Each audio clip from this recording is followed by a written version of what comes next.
குலோப்ஜாம் கோதுமை மாவில் எப்படி செய்யுதுன்னு பார்க்கலாமா? அதுக்கு தேவையான பொருட்கள்னு பார்க்கலாம். கோதுமை மாவு, பால் பவுடர், நெய், ஏலக்காய். இதை 4 பொருளை வச்சு எப்படி செய்யுதுன்னு பார்க்கலாம்.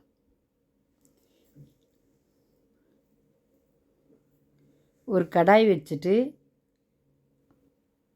அதில் நெய்யை ஊற்றிட்டு பாருங்கள், நெய் ஊற்றிடுங்க. அது லைட்டாக காஞ்ச உடனே இப்போது நம்ம கோதுமை மாவு எடுத்து அதில் சேர்த்துடலாம். சேர்த்துட்டு அதை நல்லா கலரி விட்டுட்டே இருங்க. சிம்மில் வச்சுருங்க, வேகமாக வைக்காதீங்க. சிம்மில் வச்சுட்டு இது மாதிரி நல்லா கலருங்க. இப்போ பாருங்கள் எப்படி இருக்கா? நல்லா வறுத்த உடனே உதிரி ஆகிடும். அப்படியே அது கடாயெல்லாம் ஒட்டாத அளவுக்கு அழகாக வந்துடும். இப்போ பார்க்குறதுக்கும் லாஸ்ட்டில் பார்க்குறதுக்கு வித்தியாசம் தெரியும் பாருங்கள். ஏன்னா சிலருக்கு வறுக்க தெரியலன்னு சொல்கிறீங்க, அதனால தான் இது கட்டி கட்டியாக இது மாதிரி இருக்குது. இப்போ பாருங்கள், பாதி வந்துடுச்சு. எப்படி இருக்குது பாருங்கள், பாதி வறுந்த உடனே எப்படி இருக்குது பாருங்கள். இது ஒரு 5 நிமிஷத்துலேயே வறுத்து எடுத்துடலாம். ரொம்ப நேரம் கூட ஆகாது. 5 நிமிஷத்துலேயே வறுத்து எடுத்துகிட்டு ஈஸியாக செஞ்சிடலாம். இது அந்த கொஞ்ச நேரம் இருக்கட்டும், வருந்துடும். முக்கால்வாசி வந்துச்சு, இன்னொரு கால்வாசி.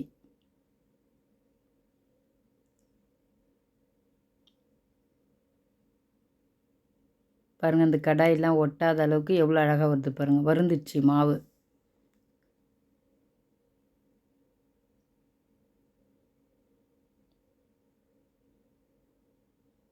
பாருங்கள், கடாயில் ஒட்டாமல் என்ன அழகாக இருக்குது பாருங்கள். முதல்ல பார்க்குறதும் இப்போ பார்த்து வித்தியாசம் தெரியும் உங்களுக்கு.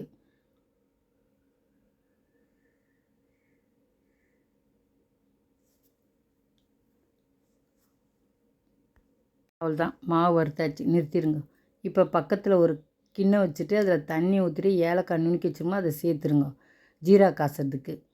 இப்போ சர்க்கரையை சேர்த்துட்டு நல்லா கலக்கிடுங்க. நல்லா சர்க்கரை கரைட்டம் கலக்குங்க. இது வேகமாக வச்சே கலருங்க, ஸ்லோவாக வைக்கணும் இல்லை. இது வேகமாக வச்சு இது மாதிரி கலருங்க, தீயாது.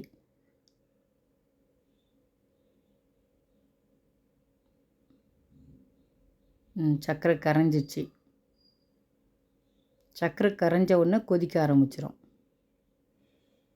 இது கொதிக்குது பாருங்கள்.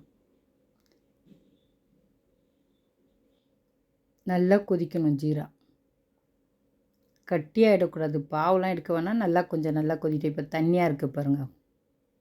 கொஞ்சம் போல் திக்காகட்டும் ஜீரா.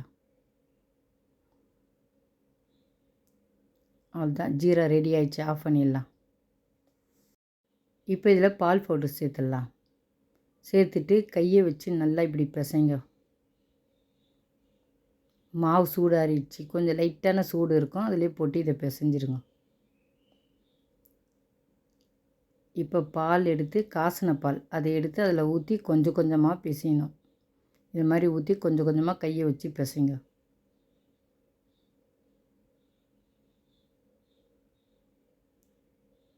நிறைய ஊற்றிடாதீங்க. தண்ணி ஊற்றி பூரி மாவு பிசைகிற பாருங்க, அது மாதிரி கொஞ்சம் கொஞ்சமாக ஊற்றி இதை மாதிரி பிசைஞ்சு நல்லா பிசைஞ்சு வச்சுக்கோங்க. அவ்வளோதான், ரெடி ஆயிடுச்சு. மாவு பிசைஞ்சாச்சு. இப்போ சின்ன சின்ன பீஸாக எடுத்து நம்ம குலோப் ஜாம் எப்படி செய்கிறோமோ அந்த மாதிரி செய்யுங்க. நான் இப்போ குண்டு குண்டாக போட்டிருக்கேன் பாருங்கள். மாவு எவ்வளோ சாஃப்டாக இருக்குது. எடுத்து இப்போ உருண்டை பிடிக்கலாம்.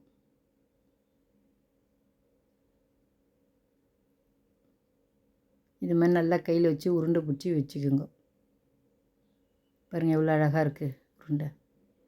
இதே மாதிரி எல்லா மாவையும் எடுத்து பிடிச்சி வச்சுக்கோங்க.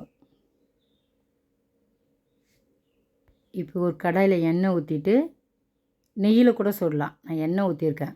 இப்போ இந்த உருண்டையை எடுத்து அதில் ஒன்று ஒன்றா போடுங்க. ரொம்ப எண்ணெய் காயக்கூடாது, மீடியமாக தான் எண்ணெய் காயணும். ரொம்ப எண்ணெய் காய்ஞ்சினா உள்ளே வேகாது. அதனால் பொறுமையாக இதை மாதிரி ஒன்று ஒன்றா எடுத்து போடுங்க. எண்ணெயில் கையில் பட்டுற போது பார்த்து மெதுவாக போடுங்க,